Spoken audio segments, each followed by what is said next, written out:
ತುಂಬ ಖುಷಿ ಅನಿಸ್ತು. ನಿಮ್ಮೆಲ್ಲರ ಜೊತೆ ನಾನು ಒಂದು ಅಭಿಮಾನಿಯಾಗಿ ಮೂವಿ ನೋಡಿದ್ದೀನಿ. ತುಂಬ ಸ್ಪೆಷಲ್ ಆಗಿತ್ತು ಆ್ಯಂಡ್ ಮೂವಿ ಪಸಂದ್ ಆಗೈತಾ ನನಗೆ ಅದೇ ಒಂದು ಕ್ವೆಶ್ಚನ್ ಬರ್ತಾಯಿದೆ. ಬಿಕಾಸ್ ನಾನು ಏನು ಹೇಳ್ಬೋದು, ಅಷ್ಟು ಚೆನ್ನಾಗಿದೆ.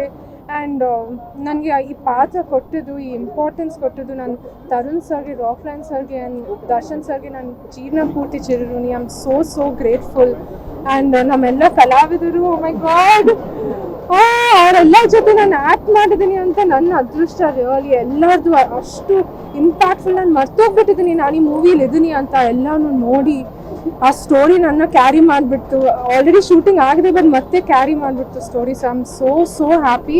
ಬಟ್ ಇಲ್ಲ, ಅವರು ನಮ್ಮ ಜೊತೆಲಿ ಇದ್ದಾರೆ ಅಂತ ಕೂತ್ಕೊಂಡು ಆ ಪಿಕ್ಚರ್ ನೋಡಿದ ಅಂತ ನನಗೆ ಅನಿಸ್ತಾ ಇದೆ. ಅವರ ಆಶೀರ್ವಾದದಿಂದ ನನಗೆ ಸಿಕ್ಕಿದೆ, ಈ ಅವಕಾಶ ಸಿಕ್ಕಿದೆ, ಈ ನಿಮ್ಮೆಲ್ಲರ ಪ್ರೀತಿ ಸಿಗ್ತಾ ಇದೆ ಅಂತ ನನಗೆ ಅನಿಸ್ತಾ ಇದೆ. ಅವರಿದ್ದಾರೆ ನನ್ನ ಜೊತೆ ಇದ್ದಾರೆ. ಮೇಲಾಗಿ ವಿಜಯ್ ನೋಡ್ತಾ ಇದ್ರೆ ನೋಡಿದ್ರೆ ಹೌದು, ನಿಜವಾಗ್ಲೂ ಹೇಳ್ತಾ ಇದೀನಿ, ಅವ್ರ ಎಂಟ್ರಿಯಲ್ಲಿ ಒಂದು ಜೋಸ್ ತುಂಬಾ ಚೆನ್ನಾಗಿತ್ತು. ಅವ್ರ ಎಂಟ್ರಿಯಲ್ಲಿ the day of take off introduction scene, ಮಚ್ಚಿಟ್ಟು ಮಾತಾಡೋದು, ನನಗೆ ನಿಜ ತುಂಬಾ ಚೆನ್ನಾಗಿ ಆಕ್ಟ್ ಮಾಡಿದ್ದಾರೆ.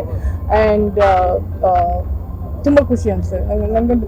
ಆಮೇಲೆ ಈ ಒಂದು ಪಿಕ್ಚರ್ ನಾನು ಮೇಯ್ನಾಗಿ ಹೇಳಬೇಕಾಗಿರೋದು ದರ್ಶನ್ ಅವ್ರು ಎಂಥ ಒಂದು ಪರ್ಫಾರ್ಮೆನ್ಸು, ಎಂಥ ಒಂದು ಆ್ಯಕ್ಷನ್ ಸ್ಟೈಲು, ಒಂದು ಕೈಯಲ್ಲಿ ಫೈಟು, ಎರಡು ಕೈಯಲ್ಲಿ ಫೈಟು, ಆಮೇಲೆ ಮೇನ್ಲಿ ಗೆಟಪ್ಪು. ಆಮೇಲೆ ನಾನು ತುಂಬ ಪಿಕ್ಚರ್ಸ್ ನೋಡಿದ್ದೀನಿ ಅವರು ದರ್ಶನ್ ಅವರು. ಈ ಪಿಕ್ಚರ್ ಇಟ್ಸ್ ಟೋಟಲಿ ಡಿಫ್ರೆಂಟ್. ಅವರು ಆ್ಯಕ್ಚುಲಿ ಎಕ್ಸ್ಟ್ರಾರ್ಡನರಿ ಅಂದರೆ ಈ ಕಿಲ್ಡ್. ಈ film is Darshan the boss is hats off to him. So ಆಮೇಲೆ ಫೋಟೋಗ್ರಫಿ ಅಷ್ಟು ಚೆನ್ನಾಗಿದೆ. ಕನ್ನಡ ಚಿತ್ರರಂಗದ ಗೆಲುವು ಅಂತ ನನಗೆ ಅನಿಸ್ತಾ ಇದೆ. ಅಷ್ಟು ಹೆಮ್ಮೆ ಆಗ್ತಾ ಇದೆ. ಹೇಳ್ತಾರಲ್ವಾ, 100 ಜನ ಪ್ರೀತಿಸಿದ್ರೆ ಒಬ್ಬ ನಾಯಕ ಅಂತ. ಆ ಥರ 100 ಜನ ಟೆಕ್ನಿಷಿಯನ್ಗಳು ಪ್ರೀತಿಸಿ ಈ ಥರದೊಬ್ಬ ನಾಯಕನ ತೆರೆ ಮೇಲೆ ತೊಗೊಂಡು ಬಂದಿದ್ದಾರೆ. ಒಬ್ಬ ಡೈರೆಕ್ಟರ್ ನಾಯಕರಾಗಿದ್ದಾರೆ, DOP ಒಬ್ಬ ನಾಯಕರಾಗಿದ್ದಾರೆ. ಡೈಲಾಗ್ ಅಂತೂ ಅದ್ಭುತ. ನಾನಂತೂ ಅವರಿಗೆ ಫ್ಯಾನ್ ಆಗಿಬಿಟ್ಟಿದ್ದೀನಿ.